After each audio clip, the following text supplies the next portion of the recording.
ज्ञान दृष्टि ग्रुप में सभी का स्वागत है। दाणान सेठम अभयापयाणम सच्चे सुवा अणवजम वयंती तवे सुवा उत्तम्बं चेरम लोगुत में समणेणाय पुत्ते लोगुत में समणेणाय पुत्ते। भगवान महावीर को वंदन। ज्ञान की आराधना करने वाले और ध्यान की साधना करने वाले सभी भव्य जीवों को मेरा सादर अभिवादन। आज हम 12 भावनाओं में से एकत्व की भावना को ले रहे हैं कि किस तरह एकत्व की भावना पर चिंतन करते करते भगवान महावीर केवल ज्ञान को प्राप्त हुए। हमने सबसे पहले ली अनित्य भावना, फिर ली अशरण भावना और उसके बाद संसार भावना, और ये आज चौथी भावना ले रहे हैं एकत्व भावना। हर व्यक्ति संसार में अकेला आता है और अकेला जाता है, पर ये सत्य हम संसार के भ्रमों में जब उलझ जाते हैं तो विस्मृत कर देते हैं, भूल जाते हैं कि हम अकेले आए हैं और अकेले जाना है। हम देखते हैं कि जो द्वंद्वात्मक जीवन है, द्वंद्व है, दो है, द्वंद्वात्मक जीवन में जो आनंद है वो अकेलेपन में नहीं है। हर व्यक्ति अकेलेपन में थोड़ा सा बोरियत का अनुभव करता है। उसको लगता है लाइफ में एकाकी होना अच्छा नहीं है, एकांत अच्छा नहीं है, कोई साथ होना चाहिए। घर से थोड़ी भी दूर जाना होता है तो हमें कोई साथ चाहिए होता है कि कोई हमारे साथ चले, कोई हमारी बातें शेयर करे, कोई हमारी बात सुने। जब तक गॉसिप दिन भर में 1-2 बार नहीं करते हैं, हमको लगता है आज का दिन तो बेकार ही चला गया। तो ये द्वंद्वात्मक जीवन जो है उसमें मनुष्य को इतना आनंद आता है, इतने रस का अनुभव करता है। कहा भी गया है पर निंदा सम रस नहीं दूजा। तो जब दूसरों की बातें करने में हमको इतना रस आता है कि हम उसमें ही आनंद का अनुभव करते हैं, और उतना आनंद और उतना रस हमको अकेलेपन में नहीं आता। पर दो होने का अर्थ है संघर्ष, दो होने का अर्थ है टकराहट, दो होने का अर्थ है भय। जहाँ आदमी अकेला होता है उसको ना भय होता है, ना संघर्ष होता है, ना किसी से टकराना है, ना कोई विचारों का उलझन है, आपस में कोई तालमेल करना है, ना कोई एडजस्टमेंट करना है। तो बहुत सारी चीज़ें एक से जैसे ही दो होते हैं हम शुरू हो जाते हैं। ये बात हम चिंतन करते करते रियलाइज़ करते हैं कि हर एक से जब दो होते हैं नई नई स्थितियों का निर्माण होता है। जैसे दो पत्थर जब आपस में टकराते हैं तो अग्नि उत्पन्न होती है। दो पत्थर आप देखिए आपस में टकराते हैं तो अग्नि उत्पन्न होती है। दो बादल जब मिलते हैं आपस में तो भयंकर गर्जना करते हैं, विद्युत कौन जाती है। और जब दो नक्षत्र मिलते हैं उल्कापात, यानी बिजली गिरती है, उल्कापात होता है। तो व्यक्ति सदा ही द्वंद्वात्मक सृष्टि का एक हिस्सा रहा है। आप देखिए अंधेरा है तो उजाला भी है, दिन है तो रात भी है, सुख है तो दुख भी है। तो हर चीज़ के पीछे एक न एक लगा ही हुआ है, द्वंद्व लगा हुआ है। चाहे हम सबसे पहले जब हम जन्म लेते हैं तो हमारा संबंध होता है परिवार के साथ, बड़े होते हैं समाज के साथ, और अगर होते हैं तो राष्ट्र के साथ हमारा संबंध बनाने का अर्थ है द्वंद्व। और ममकार की सृष्टि, ममकार यानी मोह, मोह यानी राग, राग यानी अटैचमेंट। जब हम एक से दो होते हैं हमारा धीरे धीरे रहते रहते साथ उनके साथ अटैचमेंट होता जाता है, और वो इतना परिग्रह में भी उलझता जाता है। पदार्थों के साथ भी हमारा राग होता है, हमारा मोह होता है पदार्थ के साथ भी। और जहाँ मोह होता है वहाँ आसक्ति होती है, आसक्ति होती है वहाँ संयोग होता है, वहाँ हमको वियोग होने का, बिछोड़ने का भय लगता है कि हमसे दूर ना हो जाए, हमको छोड़कर नहीं चला जाए, ये पदार्थ है ये टूट ना जाए, ये फूट ना जाए, नुकसान ना हो जाए। तो जितना जितना आसक्ति होती है उतना उतना भार व्यक्ति ढोता जाता है। जब वो अकेला होता है कोई भार नहीं होता है, कोई रिश्ते नाते संबंध पदार्थ कोई उलझन नहीं होती है, कोई नैतिकता की बात ही नहीं होती, जितना चाहे वो यूज़ कर सकता है। जंगल में रहने वाले व्यक्ति के लिए कोई नियम नहीं होता है कि भाई तुमको इतना ही फल खाना है वहाँ पे, या इतना ही स्थान मिलेगा। सारा जंगल उसका है, सारे पेड़ पौधे फल उसके ही हैं। वहाँ कोई भाग या हिस्सा नहीं होता उसका कि मेरा इतना है तुम्हारा इतना है। सब अपने अपने आराम से सब जीव रहते हैं वहाँ पे। पर धीरे धीरे संबंध होता है, मेरापन होता है, मेरा स्थान, मेरे परिग्रह, मेरा पदार्थ, मेरे व्यक्ति, मेरे संबंध, ये सब धीरे धीरे वो उसके लिए भारभूत बन जाते हैं। तो कहा गया है इसमें, विनय विजय जी हमारा साहब ने ये कहा है कि संबंधों की इस दुनिया में क्या एकाकी रहना संभव है? क्या व्यक्ति अकेला रह सकता है? पर जो आत्मा का अनुभव करने वाले मनीषी हैं, विद्वान हैं, वो कहते हैं कि ये आत्मा अकेली है और शेष सब पदार्थ उसकी परिधि उपाधि मात्र हैं, आसपास रहने वाले हैं, संयोग मात्र हैं। मनुष्य ने कभी भी अकेलेपन का अनुभव नहीं किया, इसलिए वो सत्य को अनुभव नहीं कर पाया।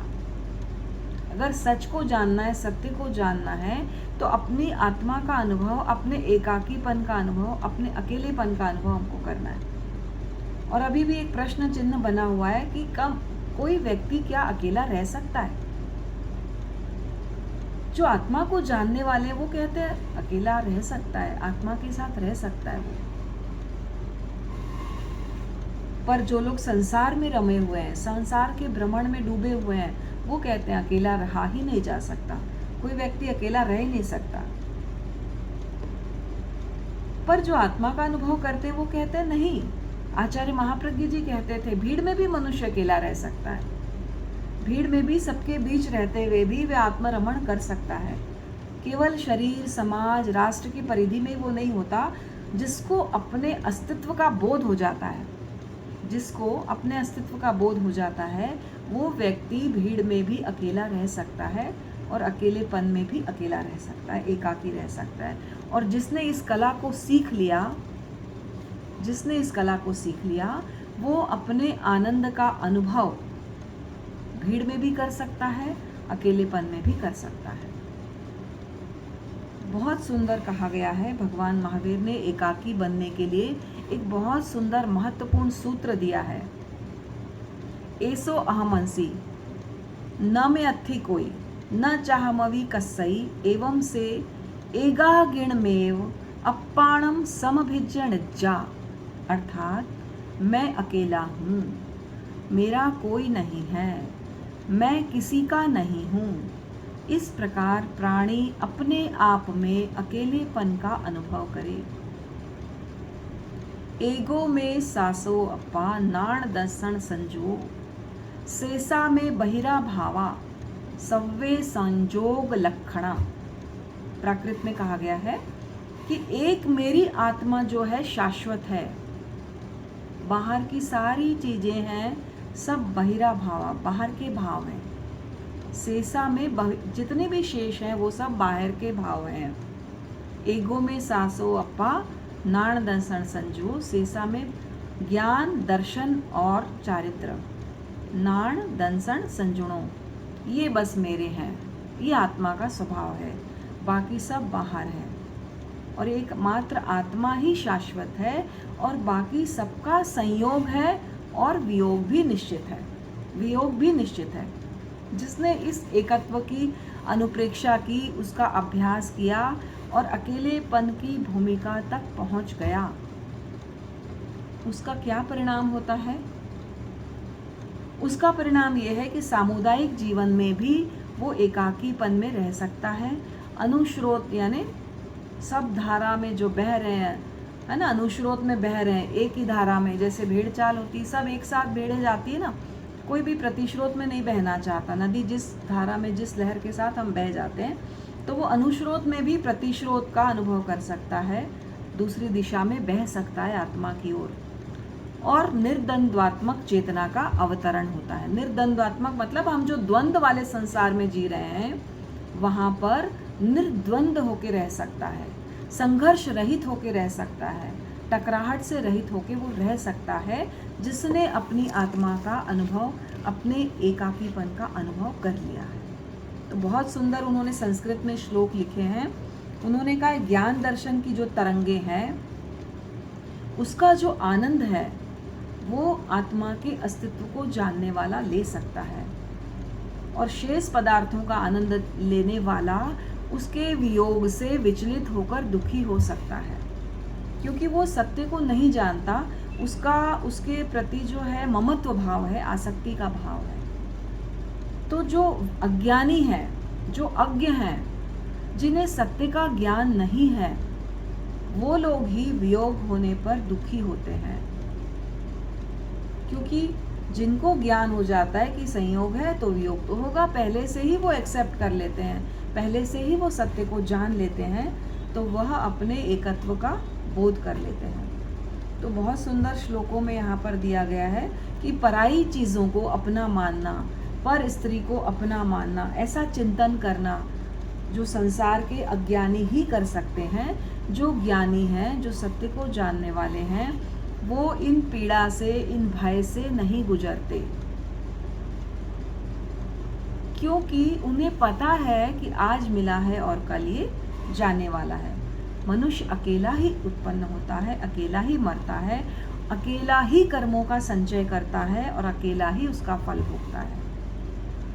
हम सोचते हैं कई बार अपने पुण्य दूसरों को दे दें, चलो ये रोगी है, ये बीमार है, ये दुखी है, हमारा पुण्य इसको दे देते हैं, ये सुखी हो जाए। और जैन दर्शन ये मानता है हम अपने कर्मों का ट्रांसफर नहीं कर सकते। हम अपने कर्मों को, हम अपने पुण्य पाप को दूसरे को नहीं दे सकते हैं। तो जैन दर्शन कहता है कि मनुष्य अकेला ही आता है, जाता है, अपने कर्म करता है, उसका संचय करता है और उसका उदय आने पर भोग करता है। संसार में कोई भी वस्तु अपनी नहीं है, ये वास्तविक सत्य है। हे विनय, अपने आप को संबोधित करते हैं, विनय विजय जी महाराज साहब अपने आप को संबोधित करते हुए कहते हैं कि हे विनय, इस संसार में कौन सी वस्तु अपनी है? इस सत्य का तुम चिंतन करो, और जिसके अंतःकरण में ऐसी मति, ऐसी ज्ञान, ऐसी बुद्धि उत्पन्न हो जाती है, उस व्यक्ति में पाप का उदय नहीं हो पाता। और इस एकत्व की तुम अनुप्रेक्षा करो, हे आत्मन, इस एकत्व की तुम अनुप्रेक्षा करो, जिससे तुम नमी राजा, नाम सुना होगा नमी राजा, जिन्होंने एकत्व की अनुप्रेक्षा करते करते केवल ज्ञान को प्राप्त किया और बुद्ध मुक्त हुए। तो नमी राजा की कहानी भी समता युक्त अनुप्रेक्षा की उन्होंने और परम आनंद को, इस संपत्ति को प्राप्त किया। तो नमी राजा की भी कहानी हम इसमें देखेंगे। एकत्व भावना में कर्म मल से कैसे वो रहित हो गए, कैसे ज्ञान का सोना, ज्ञान रूपी आत्मा को स्वर्ण की भांति उन्होंने चमकाया और प्राप्त कर लिया, और अपनी आत्मा को चैतन्य में जो पहले से थी उसका ज्ञान प्राप्त किया। तो हे विनय, तू क्षण भर के लिए भी प्रकट उत्तम समता रूपी अमृत रस का पान कर, क्षण भर के लिए पान कर ले। जिसको सम्यक्त्व आता है, जो जीव सम्यक दृष्टि होता है, वो क्षण मात्र भी इसका पान कर ले तो वो सम्यक, तो उसका छू भी लिया अगर उसने सम्यक्त्व, तो किसी न किसी भाव में वो जीव मोक्ष को अवश्य प्राप्त करता है, जिसने सम्यक्त्व रस का, आत्म रस का पान किया है। आत्मा की शुद्ध चेतन अवस्था को जिसने जाना है, जिसने अनुभव किया है या भेद विज्ञान किया है, आत्मा और शरीर की भिन्नता का अनुभव किया है, वह इस अमृत रस का पान कर लेता है। विषय से अतीत मतलब विषय से अलग सुख के रस में ये आनंद दिन रात, दिन दूना रात चौगुना बढ़ता है। इस आनंद का जिसने अनुभव कर लिया वह सम्यक्त को छू लेता है। तो इस कहानी को भी हम आज फिर से, बहुत लोगों ने सुनी भी होगी और कुछ लोगों ने नहीं भी सुनी होगी, तो हम इस कहानी को कहते हैं कि सुख एकाकीपन में है। सुख किस में है? एकाकीपन में, एकत्व भावना में। और इस भावना को करते करते करते करते साक्षात हम आत्मा का अनुभव, आत्म साक्षात्कार कर सकते हैं। एक भावना भी 12 भावनाओं में से हम पकड़ लें, एक भावना भी, चाहे अनित्य को पकड़ लें, चाहे अशरण को पकड़ लें, चाहे एकत्व को पकड़ लें, चाहे संसार भावना को पकड़ लें, एक भावना भी हम अगर पकड़ के और उसका चिंतन करते हैं तो हम बहुत ऊंचे जा सकते हैं। तो क्या हुआ, एक बार नमी राजर्षि अस्वस्थ हो गए, रोगी हो गए, बीमार हो गए, और मिथिलावासी जो सारे उदास हो गए। होता है ना, अगर हमारा राजा उदास हो जाता है, राजा परेशान होता है, तो बाकी जो नागरिक थे वो भी मायूस से घूम रहे थे नगर में, और अंतःपुर में आमोद प्रमोद की जगह शोक मनाया जा रहा था, क्योंकि नमी राजर्षि बीमार हो गए। तो सामंत, मंत्री, सभासद, परिजन, उनके परिवार वाले, रानियां, महारानियां, जितने भी उनकी पटरानियां सब थी, वो उनकी स्वस्थता के लिए मंत्र का जाप कर रही है, कामना कर रही है, औषधि लगा रही है। उनको तरह तरह के वैद्यों को बुला के राजवैद्य से पूछा जा रहा है कि कैसे नमी राजर्षि स्वस्थ हों और उनका रोग कैसे दूर हो।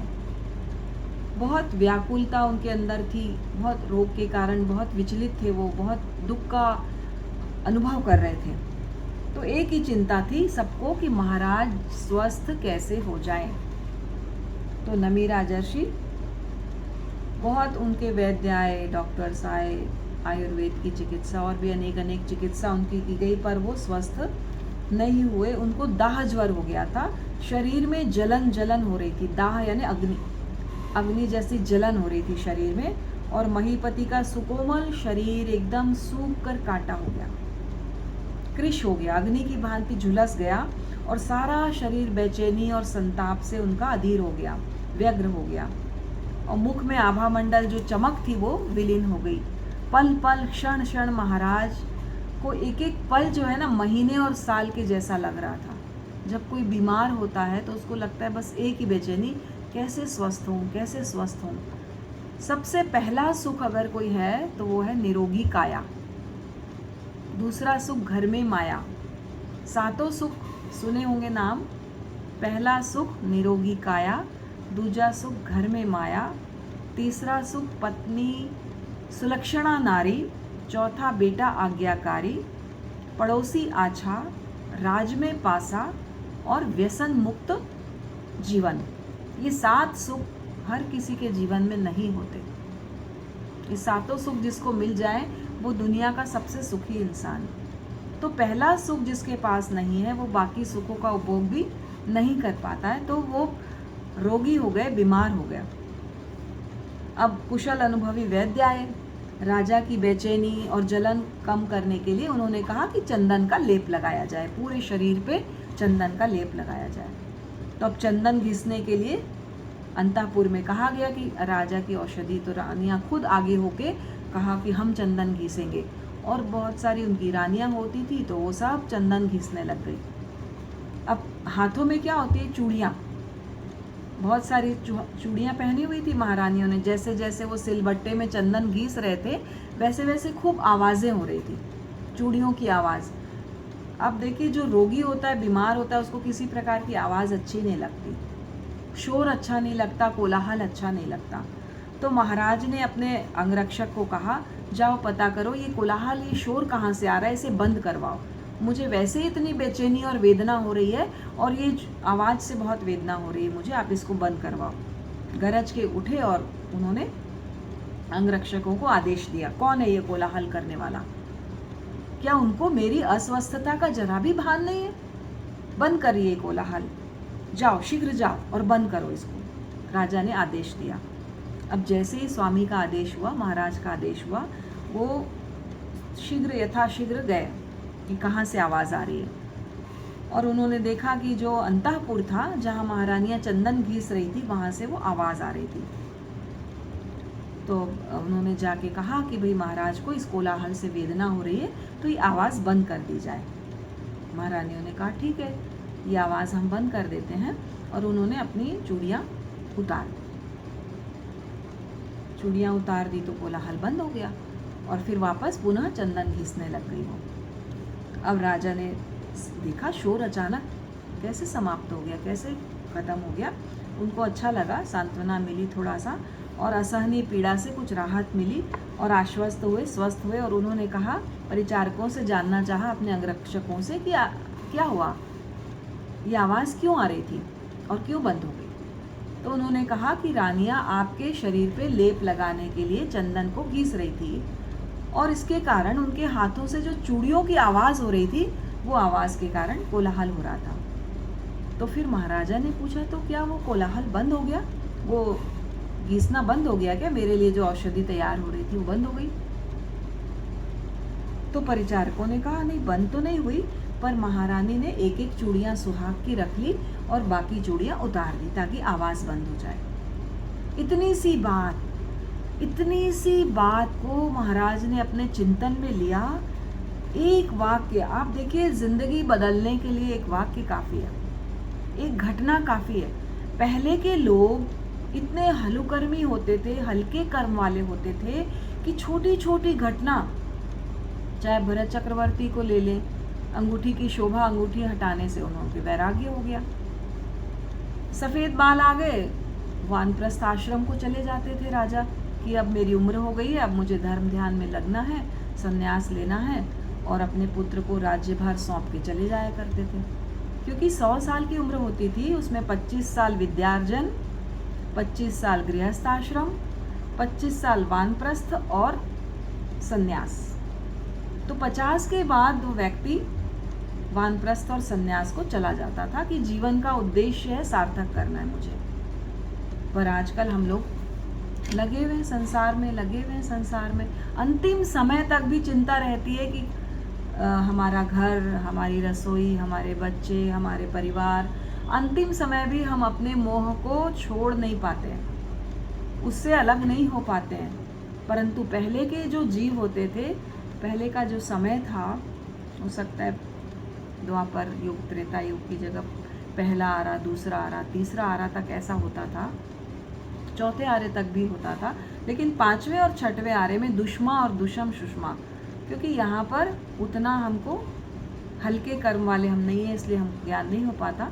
तो छोटा सा दृष्टांत, छोटा सा वाक्य उन्होंने सुना कि अकेली चूड़ी से आवाज नहीं हो रही है, और उन्होंने तुरंत ज्ञान किया, मन आंदोलित हो गया, भीतर ही भीतर चिंतन चलने लगा और जीवन का रहस्य उन्होंने जान लिया। क्या रहस्य?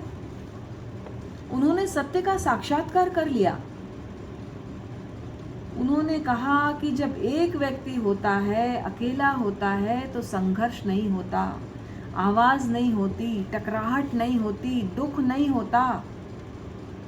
एक अकेले में ही केवल ज्ञान उन्होंने उपलब्ध कर लिया। ये जो द्वंद्व है, ये दो लोग हैं, ये संसार के संघर्ष की जड़ है। ये वेदना और कष्ट किसको है? शरीर को। और मैं कौन हूँ? चैतन्यवान हूँ। जैसे ही आत्मा शरीर से मिला, एक से दो हुआ, वैसे ही कष्ट प्रारंभ हो गया। सिर्फ व्यक्ति की बात नहीं है, जब हम शरीर से आत्मा का मिलन होता है तो ये भी एक से क्या हो गए? दो हो गए, जीव और अजीव। ये जो दो लोग मिल गए हैं तो कष्ट शुरू हो गया, जन्म, मरण, जरा, रोग और दुनिया भर के मानसिक कष्ट, शारीरिक कष्ट। इतने कष्टों को मैं क्यों झेल रहा हूँ? क्योंकि ये द्वंदात्मक संसार है, यहाँ द्वंद्व है, यहाँ जीव और अजीव का सम्मिश्रण है, इसलिए संसार है। और ये कष्ट और ये वेदना मैं क्यों भोगूं? क्यों नहीं मैं अकेले चैतन्य का अनुभव करूं, उस आनंद का अनुभव करूं? और ये इस प्रकार एकत्व का चिंतन करते करते करते करते राजश्री जो थे, नमी राजश्री, वो एकत्व की अनुप्रेक्षा से अनुप्राणित, मतलब भर गए, उस भावना में डूब गए। वो डूब गए और ये द्वंद्व को मिटाने के लिए प्रयासरत हो गए कि ये द्वंद्व कैसे मिटे। और उन्होंने शरीर और चैतन्य, शरीर और आत्मा की भिन्नता का स्पष्ट बोध कर लिया, और उनको वो प्रकाश मिल गया, वो आलोक मिल गया, जिसको पाकर वो क्या बनना चाहते थे? चिरकाल तक सुखी बनना चाहते थे। चिरकाल मतलब शाश्वत सुख को प्राप्त करना चाहते थे, वो पहुंचना चाहते थे। उन्होंने अपना मन मजबूत किया, संकल्प को दृढ़ किया, धीरे धीरे उनका रोग भी उपशांत हो गया अपने आप। जैसे ही आत्मा की अनुभूति हुई, शरीर से उनका भेद विज्ञान हुआ, शरीर को उनने अलग पृथक अनुभव करने लग गए, और वैसे ही उनका रोग जो है उपशांत हो गया, क्योंकि आत्मा की अनुभूति में आ गए, आनंद की अनुभूति में आ गए और अपनी मंजिल की ओर निकल पड़े। विशाल राज्य, प्रचुर वैभव, महारानियों का क्रंदन, पुत्र पौत्र का स्नेह उनको अपने बंधन में बांध नहीं सका। अब आप घर छोड़ के जाएंगे तो क्या होगा, है ना? राजपाट छोड़ के, रानियों को छोड़ के, पुत्र पौत्र को छोड़ के जाएंगे तो वो विलाप करेंगे, क्रंदन करेंगे, आपको फिर से लाने का प्रयत्न करेंगे संसार में कि नहीं हमें छोड़कर मत जाओ। मृत्यु आ जाए वो बात अलग है, लेकिन आप जीते जी हमको छोड़कर मत जाओ। और वह किसी की आवाज़, किसी की वाक्य, किसी की प्रार्थना का उन पे कोई असर नहीं हुआ, क्योंकि वो आत्मा की सन्निधि में चले गए, आत्मा की खोज में चले गए और आत्म साधना में लीन हो गए और अध्यात्म की गहराइयों में डुबकियां लेते हुए सिर्फ एकत्व की अनुप्रेक्षा करते हुए उस राह के पथिक बन गए और किसी भी प्रलोभन में वो नहीं आए।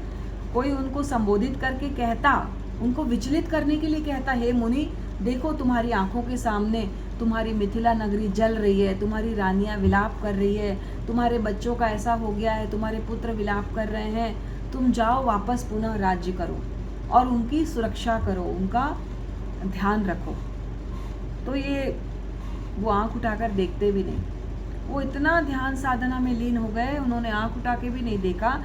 क्योंकि आप देखिए महावीर स्वामी को भी अनुकूल प्रतिकूल सब तरह के परीक्षा आए उनको, और उन्होंने बिना विचलन के केवल आत्म साधना में एक बार छोड़ दिया तो छोड़ दिया। राजपाट, पदार्थ, शरीर तक का मोह उन्होंने छोड़ दिया और आत्म साधना में ऐसे लीन हुए कि कोई भी परीक्षा, मतलब जो भूख प्यास सर्दी गर्मी का जो परीक्षा होता है वो उनको प्रभावित नहीं किया, ना शरीर के रोग से वो प्रभावित हुए जिसके लिए वो इतने बेचैन हो गए थे, इतने व्याकुल हो गए थे। उस शरीर को भी मोह उन्होंने छोड़ा और ध्यान का जो कवच है ना, मंत्र का जो कवच है, ध्यान का जो कवच है, उसमें लीन हो गए और अपने चैतन्य धारा में प्रवाहित होते हुए अपने जो सुख है, एकाकीपन का जो सुख है, उस आनंद में विलीन हो गए और उन्होंने सिद्ध बुद्ध और मुक्ति को प्राप्त किया।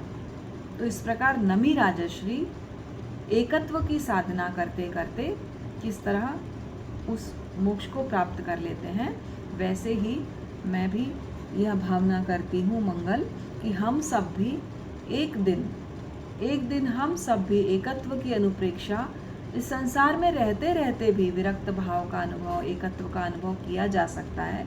क्योंकि संसार को छोड़ने के लिए पहले तो ये अनुभव शुरू किया ना, ये भाव आया पहले उनके अंदर, और ये भाव करते करते इतनी शुद्ध कोटि में हम सब भी पहुँचे कि सारे दुखों से मुक्त हो जाएं और शाश्वत सुख को प्राप्त करें। तो इसी मंगल भावना के साथ आप सबके प्रति कृतज्ञता, आभार व्यक्त करते हुए ओम अरहम, ओम अरहम।